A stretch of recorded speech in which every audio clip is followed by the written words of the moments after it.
ಇತ್ತ ಕಡೆ ವಯಸ್ಸಾಗ್ಯದ ಮಗ ಕನ್ಯಾ ನೋಡೋಣ ನಿನಗ ಮಗನೇ ನಿನ್ನ ಕನ್ಯಾ ನೋಡೋಣ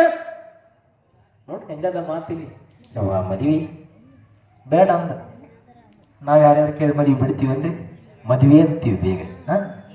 ಮದ್ವಿ ಬೇಡ ಅಂದ ಇವಾಗ ಬೇಕಾಗಿ ಮನೆಗೆ ಬಂದ ನೀವು ಬ್ಯಾಡ ಆಗಿತ್ತು ಅವ್ರ ಮನೆಗೆ ಬರುತ್ತಿರ್ಲಿಲ್ಲ ಯಾವಾಗ ಮದುವೆ ಮಾಡ್ತೀನಿ ಅಂದ್ರು ಗುರುಗಳನ್ನು ಒಂಚರ ಮರೆತ ತಂದೆ ತಾಯಿಗಳು ಮದುವೆ ಮಾಡ್ತೀನಿ ಅಂತ ಹೇಳಿದ್ರು ಗುರುಗಳನ್ನ ಮರೆತ ಆಯ್ತು ನೀವು ನೋಡ್ರಿ ಎಂತ ಹುಡುಗಿನ ನೋಡ್ರಿ ಮದುವೆ ಮಾಡ್ತೋಗ್ತಿ ಹುಡುಗಿ ತೋರಿಸ್ತಾರೆ ಇಲ್ಲಿ ಮದುವೆ ಆಗ್ತದೆ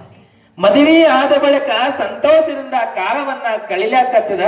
ಒಂದಿಷ್ಟು ದಿನಗಳ ಕಾಲ ಕಳೆದ ಬಳಿಕ ಏನಾಗ್ತ ಗೊತ್ತದ ಗುರು ಶಿಷ್ಯ ಗುರುನ ಮರೆತ ಗುರು ಶಿಷ್ಯನ ಮರೆತಿರ್ಲಿಲ್ಲ ಗುರುಗಳಿಗೆ ಶಿಷ್ಯನ ಮೇಲೆ ಆಸೆ ಆಯಿತು ಗುರುಗಳು ಏನ್ ಮಾಡ್ತಾರೆ ಶಿಷ್ಯ ಇದ್ದಲ್ಲಿಗೆ ಬರುತ್ತಾರೆ ಬಂದ ಬಳಿಕ ಏನು ಶಿಷ್ಯ ಇಲ್ಲೇ ಉಳ್ಕೊಂಡಿ ಮತ್ತ ಮನೆಗೆ ಬರ್ತೀನಂತ ಹೇಳಿದ್ದಿ ಮನೆ ಮರತೇನು